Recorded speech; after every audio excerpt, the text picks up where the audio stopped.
आप सभी विद्यार्थियों का हार्दिक स्वागत, हार्दिक अभिनंदन। प्रिय विद्यार्थियों, राजनीति विज्ञान पेपर फर्स्ट के लिए जो एग्जाम नोट्स है, यानी आपके जो बुक है राजनीतिक सिद्धांत या राजनीति के मूल आधार, उसमें आपके पाठ है संप्रभुता और बहुलवाद। यानी संप्रभुता और बहुलवाद के बारे में, यानी इसमें से कौन से प्रश्न है वो आपके लिए महत्वपूर्ण होगा। इस चैप्टर को हम अच्छी तरह से समझते हैं। उम्मीद करता हूं कि आपकी परीक्षा में इसमें से बहुत सारे प्रश्न पूछे जाते हैं। यानी छोटे प्रश्न भी पूछे जाते हैं, बड़े प्रश्न भी पूछे जाते हैं, यानी लघुतरात्मक, निबंधात्मक और अति लघुतरात्मक तीनों प्रकार के प्रश्न है वो इस चैप्टर में से आते हैं। तो आप इस चैप्टर को अच्छी तरह से तैयार करें। अच्छी तरह से तैयार करने के लिए मैंने आपको बहुत ही एकदम शॉर्टली इस नोट्स को तैयार किया है, तो आप इन्हें अच्छी तरह से तैयार करें, देखिए। और चैनल पर यदि पसंद आता है तो यानी सब्सक्राइब कीजिए और अपने दोस्तों को भी शेयर कीजिए। आपने क्वेश्चन बैंक पढ़ लिए होंगे। इसका एक पहला क्वेश्चन बैंक जारी कर दिया गया है, दूसरा क्वेश्चन बैंक जल्दी ही जारी होगा। इसका पेपर जो मॉडल पेपर है, यानी हम कैसे मॉडल पेपर को हल कर सकते हैं, वो भी जारी किया हुआ है। तो आप चैनल पर विजिट करें और देखें। आइए चलते हैं आज के पाठ की तरफ और देखते हैं कि संप्रभुता क्या है। संप्रभुता, देखिए, सबसे पहले हमें संप्रभुता के बारे में थोड़ा सा मैं आपसे बता दूं इसमें कि ये जो पार्ट है, इस पार्ट में से बड़े प्रश्न आने के बहुत ज्यादा चांस होते हैं। दूसरी बात, लघुतरात्मक प्रश्न बहुत अधिक इसमें से पूछे जाते हैं। एक प्रश्न तो लगभग इसमें से पड़ ही जाता है। तो आप, मैं जो बताऊं कि आपको ये तैयार कर लो, इसमें से आपको वो तैयार भी करना है। वैसे इसमें पहले आपके जो यानी मॉडल पेपर दिए हुए उसमें भी बताए हुए। देखिए, संप्रभुता और बहुलवाद 14वां पार्ट है। संप्रभुता राज्य का एक अनिवार्य तत्व है और संप्रभुता के बिना राज्य की कल्पना नहीं की जा सकती। राज्य के जो 4 अंग बताए हैं गवर्नर ने, उनमें से संप्रभुता सबसे महत्वपूर्ण है। संप्रभुता राज्य की आत्मा है। संप्रभुता के कारण ही राज्य को अन्य समुदाय से उच्चतर स्थिति प्राप्त होती है। संप्रभुता के माध्यम से ही राज्य अपने कर्तव्यों का संपादन करता है। जैसे राज्य के आवश्यक तत्वों में भूमि है, सरकार है, जनसंख्या है और संप्रभुता है। ये जो 4 तत्व होते हैं, भूमि, सरकार, जनसंख्या, ये 3 चीजें मिल सकती है, लेकिन ये संप्रभुता जब तक प्राप्त नहीं होती है तब तक वह राज्य नहीं कहलाता। संप्रभुता का अर्थ क्या है, इसके बारे में विभिन्न विद्वानों की परिभाषाएं हम देखते हैं। संप्रभुता का आंग्ल पर्यायवाची शब्द अंग्रेजी के सॉवरेंटी ही, अंग्रेजी का जो सॉवरेंटी शब्द है उसका अर्थ संप्रभुता है। और ये सॉवरेंटी शब्द है, ये लैटिन भाषा के सुपर प्लस एनस से बना हुआ है। सुपर प्लस एनस से बना हुआ है। सुपर का अर्थ होता है सर्वोच्च, एनस यानी शक्ति। एनस यानी शक्ति, एनस शब्द है वो एनर्जी शब्द है वो किससे बने हैं, यानी इसी से बना है। तो सुपर प्लस एनस यानी सर्वोच्च शक्ति। और अलग अलग विद्वानों ने इसकी संप्रभुता की जो परिभाषाएं दी, आपको इसी तरह से लिखना है। यानी आप इसी तरह से लिखेंगे तो संप्रभुता से संबंधित पूरे प्रश्न सही हो जाएंगे। देखिए, बोधा की जो लिखी हुई है, बोधा लिखते हैं कि संप्रभुता नागरिक और प्रजाजन के ऊपर राज्य की वो सर्वोच्च शक्ति है जिस पर कानून का कोई अंकुश नहीं होता है। ग्रेशियस इसके बारे में लिखते हैं कि संप्रभुता उस व्यक्ति में निहित सर्वोच्च शक्ति है, सर्वोच्च राजनीतिक शक्ति है जिसके कार्य अन्य किसी पर आश्रित नहीं हो, जिसकी इच्छा का उल्लंघन नहीं किया जा सकता। पाठ आपके समझ में आ रहे हैं नहीं आ रहे हैं, जरूर बताइएगा। अगला देखिए, विलोबी। संप्रभुता राज्य की सर्वोपरि इच्छा है। संप्रभुता राज्य की सर्वोपरि इच्छा होती है और संप्रभुता का तात्पर्य सर्वोपरिता से है, ये विलोबी कहते हैं। आपके लिए जो व्हाट्सएप ग्रुप बनाए गए हैं उनके लिए एक वीडियो बनाया हुआ है, व्हाट्सएप ग्रुप बाय DR रोज। उस वीडियो का नाम है व्हाट्सएप ग्रुप्स बाय DR रोज। उसमें आपको लिंक दिए हुए हैं, उस लिंक के माध्यम से आप स्वतः ही ऐड हो सकते हैं, वहीं से ऐड हो जाना। इसके अलावा इसकी सर्वमान्य परिभाषा, विलोबी की हमने परिभाषा पढ़ ली, लेकिन अब हम सर्वमान्य परिभाषा क्या दे सकते हैं। यदि मान लो आपसे प्रश्न पूछा जाए कि संप्रभुता की परिभाषा दीजिए, लघुतरात्मक प्रश्न आ सकता है, तब आप देंगे संप्रभुता राज्य की वह सर्वोच्च शक्ति है, यानी वह सर्वोच्च शक्ति है जिसके द्वारा राज्य के निश्चित क्षेत्र के अंतर्गत स्थित सभी व्यक्तियों और समुदायों पर पूर्ण नियंत्रण रखा जाता है और जिसके आधार पर एक राज्य अपने ही समान दूसरे राज्यों से अपनी इच्छा अनुसार संबंध स्थापित कर सकता है। तो कहने का अर्थ यह है कि संप्रभुता वो है जो राज्य में निवास करने वाले जितने भी व्यक्ति हैं या राज्य की जितने भी जो तत्व हैं, राज्य में जो जो भी चीज है, उन सभी पर उनका अधिकार होता है, नियंत्रण होता है। दूसरी बात, दूसरा जो स्टेट है यानी जो दूसरा राज्य है, दूसरे राज्य से भी वह संबंध स्थापित करने में अब स्वतंत्र होता है। तो कहने का अर्थ है कि संप्रभुता वो है जिस पर किसी का कोई अंकुश नहीं होता है। अब देखिए, एक प्रश्न आपके ये प्रश्न कई बार पूछा जाता है कि राज्यत्र संप्रभुता का सिद्धांत क्या है। राज्यत्र संप्रभुता का सिद्धांत क्या है, ये थोड़ा इंपॉर्टेंट है, इसको लगा लेना। इसका उत्तर में अभी थोड़ी देर में यानी अगले ही चैप्टर में इसका उत्तर है। तो संप्रभुता के लक्षणों में यदि हम पढ़ते हैं, संप्रभुता के लक्षण पूछे जा सकते हैं, संप्रभुता की विशेषताएं पूछी जा सकती है, तो दोनों सेम ही है। संप्रभुता की विशेषताएं देखिए, पहली बात होती है संप्रभुता की विशेषता है कि निरंकुशता होती है उसमें। संप्रभुता का अर्थ सर्वोच्च शक्ति से है, जैसा कि संप्रभुता के इस अर्थ से स्पष्ट है कि यह सर्वोच्च शक्ति निरपेक्ष और निरंकुश होती है। संप्रभुता आंतरिक और बाहरी दोनों ही क्षेत्रों में निरंकुश और सर्वोच्च होती है। आंतरिक क्षेत्र में संप्रभुता सभी व्यक्तियों और समुदायों पर नियंत्रण रखती है। इसी प्रकार बाहरी क्षेत्र में एक राज्य से दूसरे राज्यों के साथ संबंध स्थापित करने में पूर्ण रूप से स्वतंत्र होती है। और वैधानिक दृष्टि से ये आंतरिक और बाहरी क्षेत्रों में संप्रभुता पर किसी प्रकार का कोई नियंत्रण नहीं होता। तो पहली बात है निरंकुशता, यानी वो निरंकुश होती है, उस पर किसी का अंकुश नहीं होता। दूसरी है सर्वव्यापकता। सर्वव्यापकता अर्थात जहां तक है यानी सब जगह वो व्यापक है, ऐसा नहीं है कि एक ही जगह।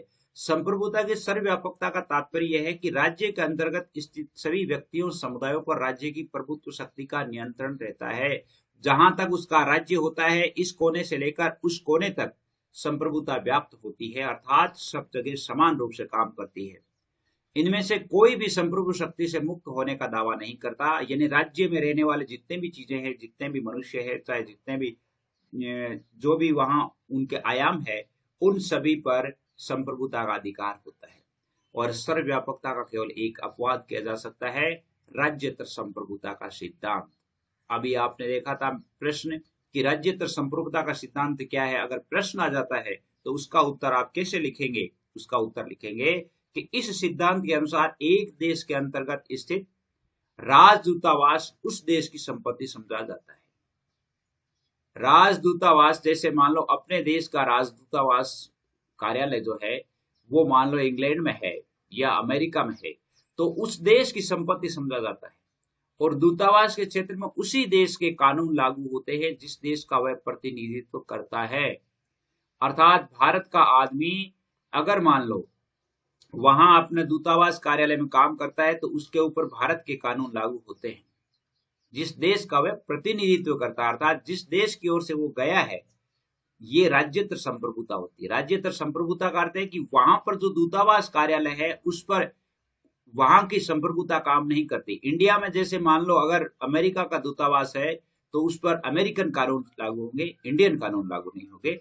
लेकिन यह सिद्धांत संप्रभुता की सर्वव्यापकता पर नियंत्रण नहीं है, वरन एक अंतर्राष्ट्रीय शिष्टता और सौजन्य के आधार पर एक राज्य द्वारा दूसरे राज्य को दिया गया एक विशेष सम्मान है। यानी ये नहीं है कि जैसे मान लो वो मनमानी करना शुरू कर दे, मनमानी शुरू कर दे तो उसको दूसरे दिन वहां पर उनके देश के लिए विदा कर दिया जाएगा कि भैया जाओ, यानी यहाँ पर आपका कोई काम नहीं है, क्योंकि आप वो अपने देश के कानून लागू होते हैं उन पर, लेकिन इसका मतलब ये नहीं है कि वो यहाँ के कानूनों को तोड़ दे। यानी वो एक देश से दूसरे देश के साथ एक अंतर्राष्ट्रीय संबंधों की एक शिष्टता है और उस शिष्टता को ही राज्यत्र संप्रभुता का सिद्धांत कहा जाता है। यदि कोई राज्य अपना संप्रभुता का प्रयोग करते हुए इन विशेष अधिकारों और सुविधाओं को वापस लेना चाहे तो ले सकता है। अगर मान लो कोई देश ये चाहे कि भाई मेरा ये दूतावास कार्यालय यहाँ से हटाना है और यहाँ से, तो वो हटा सकता है, वो उसकी इच्छा पर निर्भर करता है। संप्रभुता का तीसरा तत्व होता है स्थायित्व, परमानेंसी। संप्रभुता स्थायी होती है और संप्रभुता का अंत करना राज्य को समाप्त करना होता है। संप्रभुता कभी समाप्त नहीं होती है और न केवल सरकारों के परिवर्तन से, वरन एक राज्य द्वारा दूसरे राज्य पर अगर मान लो विजय प्राप्त कर ली जाती है तो भी संप्रभुता नष्ट नहीं होती है, वरन विजित राज्य की प्रभुत्व शक्ति विजेता राज्य के हाथ में चली जाती है। एक राज्य है, एक राज्य, ये दूसरा राज्य है, इस राज्य की कुछ जगह को इसने, जैसे इस राज्य ने नियंत्रण में ले लिया, तो इसका मतलब संप्रभुता नष्ट नहीं हुई है, वहां की संप्रभुता इसमें आ गई।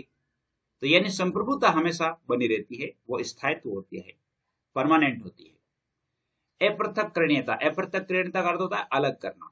संप्रभुता राज्य से अपृथक्करणीय है, राज्य से अलग नहीं हो सकती। राज्य स्वयं को नष्ट किए बिना संप्रभुता का त्याग नहीं कर सकता। यानी जैसे मान लो, संप्रभुता का त्याग करने का अर्थ है कि राज्य का अस्तित्व समाप्त होना। संप्रभुता राज्य के व्यक्तित्व का मूल तत्व है। राज्य के किसी एक भाग को किसी अन्य राज्य द्वारा जीते जाने पर उस खंड अथवा भाग से संबंधित प्रभुत्व शक्ति उस राज्य से पृथक हो जाती है। अगर मान लो एक राज्य किसी दूसरे राज्य के किसी भाग को अपने अधीन कर लेता है, अपने अधीन कर लेता है, तो क्या होता है, अपने अधीन करने पर उस जगह की जो प्रभुत्व शक्ति है वो दूसरे राज्य में चली जाती है। किंतु इससे संप्रभुता राज्य से पृथक नहीं होती। संप्रभुता का तो हस्तांतरण होता है, संप्रभुता राज्य से कभी पृथक नहीं होती है, संप्रभुता का हस्तांतरण होता है, यानी एक से दूसरे में चला जाता है।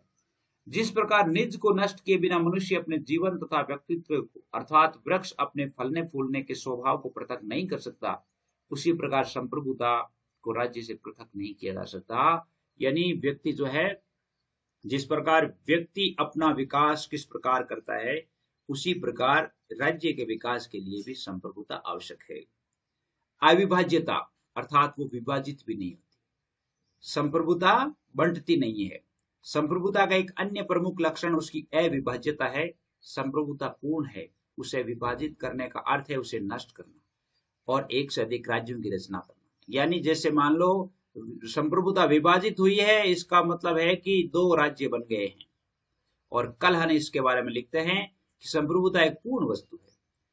जिस प्रकार हम एक अर्धवर्ग अथवा एक अर्ध त्रिभुज की कल्पना नहीं कर सकते, यानी जिस प्रकार हम एक अर्धवर्ग अथवा एक अर्ध त्रिभुज की कल्पना नहीं कर सकते, उसी प्रकार आधी अथवा तिहाई संप्रभुता की कल्पना नहीं की जा सकती। यानी एक ना तो कोई आधा त्रिभुज होता है और ना ही कोई आधा वर्ग होता है। तो इसलिए हम क्या है कि वर्ग होता है तो पूरा ही होता है, त्रिभुज होता है तो पूरा ही होता है। इसी प्रकार संप्रभुता भी होती है तो पूरी होती है। और संप्रभुता का अर्थ राज्य की सर्वश्रेष्ठ सत्ता है और एक ही समय में एक ही राज्य में दो संप्रभुताएं निवास नहीं कर सकती, संप्रभुता एक ही होती है, ये ध्यान रखेंगे। इसके आगे देखिए, इसकी एक विशेषता है अनन्यता। इसका अर्थ है एक राज्य में केवल एक ही प्रभुत्व शक्ति होती है जो वैध रूप से जनता को आज्ञा पालन करने का आदेश देती है। एक राज्य के अंदर एक से अधिक प्रभु शक्तियों का अस्तित्व मान लेना राज्य की एकता को भंग करना होता है, अनन्यता। सातवीं इसकी विशेषता है मौलिकता। मौलिकता का अर्थ है कि राज्य की संप्रभुता सर्वथा मौलिक होती है, अर्थात राज्य की संप्रभुता वो स्वयं की संप्रभुता होती है, किसी अन्य सत्ता द्वारा प्रदत्त नहीं होती है। संप्रभुता स्वयं राज्य प्राप्त करता है और संप्रभुता से उच्च किसी भी सत्ता का अस्तित्व संभव नहीं है, असंभव है। ये तो था संप्रभुता की विशेषताएं। अब मान लो पूछा जाता है कि संप्रभुता के विविध रूप या संप्रभुता के प्रकार। संप्रभुता के प्रकार में एक तो होती है औपचारिक तथा वास्तविक संप्रभुता। एक तो औपचारिक संप्रभुता होती है और एक वास्तविक संप्रभुता। औपचारिक के बारे में, यानी औपचारिक जिसको नाम मात्र की संप्रभुता कहा जा सकता है, जिसको नाम मात्र की संप्रभुता कहा जा सकता है, जिसके पास सैद्धांतिक दृष्टि से संपूर्ण शक्ति होती है, लेकिन इस प्रकार की शक्ति का अपने ही विवेक के आधार पर उपयोग नहीं किया जाता है। व्यवहार में इन शक्तियों का प्रयोग उनके नाम पर कोई अन्य शक्ति करती है। इंग्लैंड का सम्राट और भारत का राष्ट्रपति औपचारिक संप्रभु है। देखिए बहुत अच्छी बात है, यहाँ इंग्लैंड का सम्राट और भारत का राष्ट्रपति जो है औपचारिक संप्रभु है। संसद और मंत्रिमंडल को वास्तविक संप्रभु कहा जा सकता है, यानी इंग्लैंड की संसद को और हमारे मंत्रिमंडल को वास्तविक संप्रभु कहा जा सकता है। औपचारिक तथा वास्तविक संप्रभुता का यह भेद संस्थात्मक शासन व्यवस्था में देखा जाता है। अपन ने पढ़ा था संस्थात्मक शासन व्यवस्था और अध्यक्षात्मक शासन व्यवस्था। तो अध्यक्षात्मक शासन व्यवस्था में तो वो वास्तविक संप्रभु होता ही है, लेकिन संसदीय शासन व्यवस्था में क्या होता है कि औपचारिक संप्रभु भी होता है। दूसरी होती है कानूनी संप्रभुता, और राज्य के अंतर्गत कानूनों का निर्माण करने और उसका पालन करने की सर्वोच्च शक्ति जिस सत्ता में होती है, पालन करने की सर्वोच्च शक्ति जिस सत्ता के पास होती है उसे कानूनी संप्रभुता कहा जाता है। और यह वह संप्रभु है जिसे न्यायालय स्वीकार करता है, अर्थात न्यायालय के द्वारा स्वीकार की जाने वाली संप्रभुता है वो कानूनी संप्रभुता होती है। और वैधानिक दृष्टि से इस सर्वोच्च शक्ति पर किसी प्रकार का प्रतिबंध नहीं होता है। वो धार्मिक सिद्धांतों, नैतिक निर्देशों, जनमत के आदर्शों का उल्लंघन कर सकता है, यानी इस को उल्लंघन कर सकता है। इंग्लैंड में संसद सहित सम्राट को इस प्रकार का कानूनी संप्रभु कहा जा सकता है। इंग्लैंड में संसद सहित सम्राट, सम्राट जो होता है वो संसद सहित होता है, तो वो इस प्रकार का एक कानूनी संप्रभु है। अब यहां से एक प्रश्न बनता है कि कानूनी संप्रभुता क्या है, कानूनी संप्रभुता की विशेषताएं लिखिए। एक प्रश्न ये बन जाता है, कानूनी संप्रभुता क्या है? कानूनी संप्रभुता ये निश्चित होती है और न्यायालय द्वारा स्वीकार की जाती है या न्यायालय इसे स्वीकार करता है। यह किसी एक व्यक्ति या व्यक्ति समूह में नहीं हो सकती है। यह निश्चित रूप से संगठित, स्पष्ट और विधि द्वारा मान्य होती है। ये इनकी विशेषताएं हैं। व्यक्तियों को सभी अधिकार कानूनी संप्रभुता से प्राप्त होते हैं और व्यक्ति को इस संप्रभु के विरुद्ध कोई अधिकार प्राप्त नहीं होता है। वह असीमित और सर्वोच्च होती है। ये कानूनी संप्रभुता की 5 विशेषताएं हैं, आप याद रखेंगे। तीसरे प्रकार की जो संप्रभुता होती है वो होती है राजनीतिक संप्रभुता। कौन सी होती है? राजनीतिक संप्रभुता। वर्तमान समय में विश्व के अधिकांश देशों में प्रतिनिध्यात्मक प्रजातंत्र प्रचलित है। प्रतिनिध्यात्मक प्रजातंत्र प्रचलित है। उसके अंतर्गत कानूनी संप्रभु और राजनीतिक संप्रभु अलग अलग इकाइयां होती है। राजनीतिक संप्रभु अलग होता है और कानूनी संप्रभु अलग होता है। कानूनी दृष्टि से तो इंग्लैंड में पार्लियामेंट संप्रभु है, लेकिन वास्तविक रूप में पार्लियामेंट की सत्ता पर अनेक सारे प्रतिबंध हैं, इसलिए उसको यानी पूर्ण संप्रभु नहीं कहा जा सकता। डायसी के अनुसार जिस संप्रभु को वकील लोग मानते हैं उसके पीछे संप्रभु दूसरा संप्रभु रहता है और इस संप्रभु के सामने कानूनी संप्रभु को भी सिर झुकाना पड़ता है। जिसकी इच्छा को अंतिम रूप में राज्य के नागरिक मानते हैं वही राजनीतिक संप्रभु है। तो डायसी ने इसकी परिभाषा दी है कि जो संप्रभु जिसको वकील मानते हैं, दूसरा संप्रभु होता है जिसके सामने कानूनी संप्रभु भी अपना सिर झुका लेता है और जनता जिसकी इच्छाओं को अंतिम रूप से मानती है, तो उसे क्या कहेंगे? राजनीतिक संप्रभु कहेंगे। वेद और यथार्थ संप्रभुता। एक है वेद और यथार्थ संप्रभुता। एक देश के संविधान द्वारा जिस व्यक्ति या समुदाय को शासन करने का अधिकार प्रदान किया जाता है उसे वेद संप्रभु कहते हैं। वेद संप्रभु का मतलब संविधान जिसको अलाउ करती है, संविधान जिसको अधिकार देती है, वो तो वेद संप्रभु है। और जनता से जो व्यक्ति समुदाय वास्तव में अपनी आज्ञाओं का पालन कराता है उसे यथार्थ संप्रभु कहते हैं। तो वेद संप्रभु का तो अर्थ है कि कानून जो है, संविधान जो है, उसे ये कहता है कि ये इस देश का सर्वे सर्वा है। लेकिन व्यवहार में क्या होता है कि ये जो जनता है, जनता की आज्ञाओं का पालन कराने वाला एक अलग समुदाय होता है, तो वो यथार्थ संप्रभु वही होता है। यानी जैसे मान लो ना किसी के नाम से काम चलना। जैसे बहुसंख्यक जनसमूह राज्य के विद्यमान संविधान और कानून की उपेक्षा कर क्रांति, विद्रोह शक्ति के द्वारा शासन शक्ति अपने हाथ में लेकर के अपनी सरकार स्थापित कर लेता है, तो ऐसी स्थिति में वेद संप्रभु तो पुरानी सरकार है भाई। एक जैसे मान लो एक देश का राष्ट्रपति है, देश का राष्ट्रपति के तो देश का राजा के तो देश का राजा है, ठीक है, और सरकार ने उसको संप्रभुता अर्थात संविधान ने उसे संप्रभुता दे रखी है। इधर से कोई एक दूसरा समुदाय है जो इस राजा को हटा करके और वो शक्ति अपने काम में ले लेता है, तो वेद संप्रभु तो वो राजा ही रहेगा क्योंकि संविधान को उसके द्वारा मिली हुई है। लेकिन यथार्थ में कौन काम कर रहा है? यथार्थ में ये दूसरा समुदाय कर रहा है। तो यथार्थ संप्रभु और वेद संप्रभु ये होते हैं। जैसे यदि हम उदाहरण के लिए लें तो 1917 में जो लेनिन जो था उसने प्राप्त की थी, अयूब खान ने 1958 में और याया खान ने 1968 में पाकिस्तान में जो सरकारें स्थापित की थी, तो ये यथार्थ संप्रभु थे क्योंकि वेद संप्रभु कोई और था लेकिन इन्होंने सरकारों पर कब्जा कर लिया था। 5वीं होती है जन संप्रभुता। जन संप्रभुता 18वीं शताब्दी के अंत में स्वेच्छाचारी और निरंकुश राजाओं के शासनकाल में कुछ व्यक्तियों जैसे मार्सिग्लियो ऑफ पडुआ, विलियम ऑफ ओकम इनके द्वारा जन संप्रभुता या लोकप्रिय संप्रभुता के सिद्धांत का प्रतिपादन किया गया। इस सिद्धांत के अनुसार राज्य की प्रभुत्व शक्ति जनता में निहित होती है और सरकार व कानून निर्माण की शक्ति जनता से ही प्राप्त करती है। कहने का अर्थ यह है कि जन संप्रभुता लोकतांत्रिक शासन में इस प्रकार की संप्रभुताएं देखी जाती है जिसमें जनता चाहे तो उस राजा को बदल सकती है। संप्रभुता के संबंध में एक बहुत बड़े विद्वान जॉन ऑस्टिन जो है वो अपने विचार देते हैं।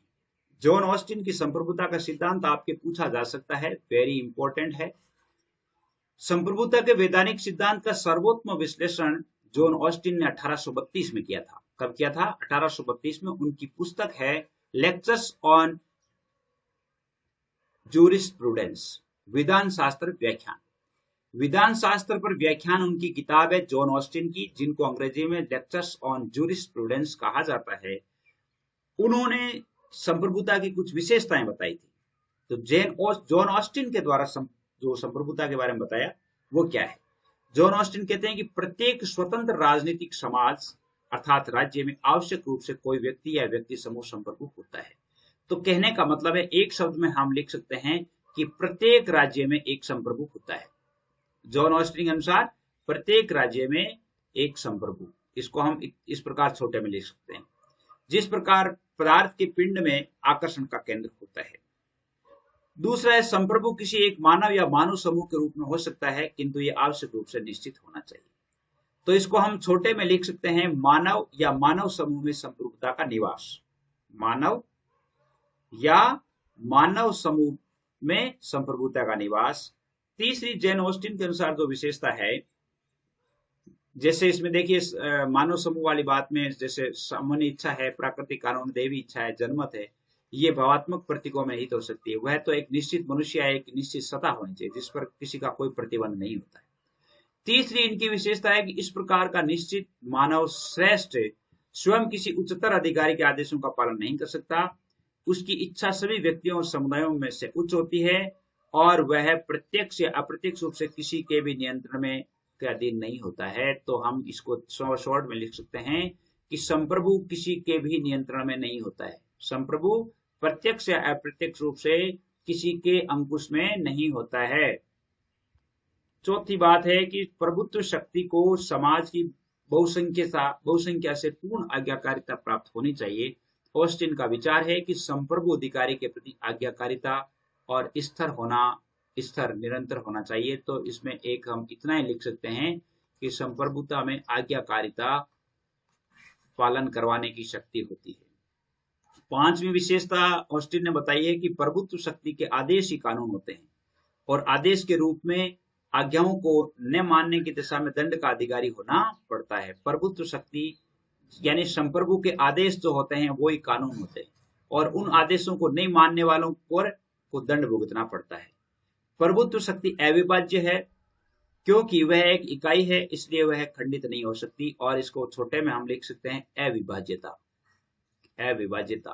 तो ये इसकी 6 विशेषताएं हैं जॉन ऑस्टिन के द्वारा। अब जॉन ऑस्टिन के सिद्धांत की आलोचना देख लीजिए। पूछा जा सकता है कि जॉन ऑस्टिन के संप्रभुता संबंधी सिद्धांत का मूल्यांकन कीजिए, आलोचनात्मक मूल्यांकन। तब आपको उनकी विशेषता भी और फिर उनकी आलोचना भी आपको लिखनी है। तो संप्रभुता के इस सिद्धांत की आलोचना के लिए विद्वान लिखते हैं कि समाज में ऑस्टिन के निश्चित जनश्रेष्ठ की खोज कर पाना कठिन है। कि उसने कहा है कि किसी एक निश्चित आदमी में जो आदमी श्रेष्ठ होता है उसमें संप्रभुता निवास करती है। तो ये आलोचक कहते हैं कि वो कहाँ है, वो जनश्रेष्ठ है कहाँ, हम कहाँ खोजें। ऑस्टिन के द्वारा जिस प्रकार के निश्चित संप्रभु की व्याख्या की गई है, व्यवहार में उसे खोज पाना बहुत कठिन है। मैन जो थे उन्होंने अपनी किताब लिखी थी अर्ली इंस्टीट्यूशंस, और अर्ली इंस्टीट्यूशंस में उन्होंने लिखा था कि निश्चित जनश्रेष्ठ के उदाहरण मिलते नहीं है, अर्थात निश्चित जो जनश्रेष्ठ है वो कहाँ है, उसको कैसे पहचाने, उसका रूप क्या है। दूसरी आलोचना है कानून संप्रभु की आज्ञा मात्र नहीं होता है। इन्होंने कहा है कि कानून संप्रभु की आज्ञा होता है, संप्रभु के आदेश ही कानून होते हैं, ऐसा उसने कहा है। लेकिन आलोचक कहते हैं कि संप्रभु की आज्ञा मात्र कानून नहीं होता। इस सिद्धांत का प्रतिपादन कि संप्रभु के आदेश कानून होते हैं, ये गलत है, त्रुटिपूर्ण है। संप्रभुता ही कानून का एकमात्र स्रोत नहीं है। कोई भी सत्ताधारी संप्रभु चाहे वह कितना ही शक्तिशाली क्यों नहीं हो, मनमाने कानून नहीं बना सकता। तीसरी आलोचना है कि शक्ति को अत्यधिक महत्व दिया गया है। इसमें शक्ति को ज्यादा महत्व दिया गया है। इस सिद्धांत के प्रतिपादन में शक्ति को ज्यादा महत्व दिया गया है और यह बताया गया है कि उच्च सत्ताधारी अपने आदेशों का पालन शक्ति के आधार पर करवाता है, परंतु वास्तविकता यह नहीं है। अधिकांश जनता कानूनों का पालन दंड के भय से नहीं, वरन जनता है वो अपनी इच्छा से कानूनों का पालन करती है और उन इच्छाओं में अपनी स्वयं की सुरक्षा मानती है और उनकी पालना में जनता का कल्याण निहित होता है, इसलिए वो यानी उन कानूनों की पालना करती है। चौथा इसकी आलोचना है कि आधुनिक लोकतांत्रिक राज्यों पर लागू नहीं होता। वर्तमान में जो लोकतांत्रिक राज्य हैं उन पर यह लागू ही नहीं होता। इस सिद्धांत का यह प्रतिपादन कि संप्रभु कोई निश्चित व्यक्ति होता है, लोकतंत्र की इस मान्यता के विपरीत है कि प्रभुत्व शक्ति जनता में निहित होती है, लेकिन लोकमत जनता की इच्छा ही इस राज्य में सर्वोपरि है। यानी कहने का अर्थ है आधुनिक लोकतंत्र जो है इसमें जनता की इच्छा ही सर्वोपरि होती है। जनता चाहे तो राजा साहब को वापस घर भेज सकती है, अपदस्थ कर सकती है। पांचवा है संप्रभुता अविभाज्य नहीं है। इस पर भी खंडन किया है। ऑस्टिन संप्रभुता की अविभाज्यता का प्रतिपादन करता है, लेकिन व्यवहार में संप्रभुता की अविभाज्यता को स्वीकार नहीं किया जा सकता। प्रत्येक राजनीतिक समाज में कर्तव्यों का बंटवारा होता है और वर्तमान समय के जो संघात्मक राज्य हैं उनमें संप्रभुता भी विभाजित होती है। जैसे मान लो सेंटर में एक सरकार है, उसके अधीन जो राज्य सरकारें हैं तो वो अपने राज्य में संप्रभु है, तो यूं कह सकते हैं कि वो विभाजित भी है। संप्रभुता असीमित नहीं है। जैसे ऑस्टिन ने कहा कि भाई संप्रभुता तो असीमित है, उन्होंने कहा नहीं, असीमित नहीं है। ऑस्टिन के द्वारा संप्रभुता के जिस सिद्धांत का प्रतिपादन किया गया उसके अनुसार संप्रभुता के सर्वप्रमुख लक्षण उसकी असीमितता और निरंकुशता है, लेकिन आलोचक संप्रभुता की इस असीमितता को स्वीकार नहीं करते। वास्तव में राज्य की संप्रभु शक्ति पर नैतिक और धार्मिक सिद्धांतों, रीति रिवाजों और परंपराओं का प्रतिबंध होता है। कोई भी संप्रभु इन प्रतिबंधों की अवहेलना करने का साहस नहीं कर सकता। यदि अभी तक चैनल को सब्सक्राइब नहीं किया है तो प्लीज सब्सक्राइब कीजिएगा, अपने दोस्तों को भी शेयर कीजिएगा और बताइएगा कि आपको कैसा लगा। यानी आपको यहीं कहीं आपको इसके नंबर भी मिलेंगे, उस नंबर के आधार पर आप बताइएगा। सातवां इसकी आलोचना है कि अंतर्राष्ट्रीयता के अनुरूप नहीं है। ऑस्टिन का संप्रभुता का सिद्धांत अंतर्राष्ट्रीयता की धारणा का उल्लंघन करता है। वर्तमान समय में एक राज्य की संप्रभुता अंतर्राष्ट्रीय कानून और विश्व जनमत से बहुत अधिक सीमित होती है। यानी आज क्या है कि जैसे मान लो हाँ एक देश पर विश्व का या विश्व स्तर पर जो संस्थान बना हुआ है उसका अधिकार अर्थात यानी उसका नियंत्रण भी होता है। कानूनी दृष्टि से संप्रभुता पर अंतर्राष्ट्रीय नियमों का कोई प्रतिबंध नहीं है, लेकिन फिर भी संप्रभुता या संप्रभु द्वारा विश्व जनमत का विरोध किया जा सकना संभव नहीं है। फिर भी क्या है कि विश्व स्तर पर जो है संप्रभु की आज्ञाओं का उल्लंघन या जनता की आज्ञाओं का उल्लंघन है वो संप्रभुता नहीं कर सकती है। उम्मीद करता हूं कि ये जो पाठ है वो आधा घंटा में आपके पूरा हो गया है। आधे घंटे में पूरे पाठ को संप्रभुता को आपने समझ लिया है और आपको पाठ पसंद आया होगा। पसंद आया तो आप जरूर बताना, और यदि मान लो कोई लिंक प्राप्त नहीं होते हैं तो आप यहाँ पर यानी लिखें, लिखने पर आप अपना नाम लिखें, पता लिखें, अपना विषय लिखें और लिख करके मैसेज कर दें, ताकि हो सके अगर मान लो मेरे पास जो भी लिंक उपलब्ध होगा, यानी मान लो अलग पाठ का लिंक आपको नहीं मिला है, अगर उपलब्ध होगा तो निश्चित रूप से आपको भेज दिया जाएगा, और उपलब्ध होगा ही नहीं तो आपको कहां से भेजा जाएगा। तो उम्मीद करता हूं कि ये पाठ आपके समझ में आया है। आज के लिए बस इतना ही। जय हिंद, जय भारत।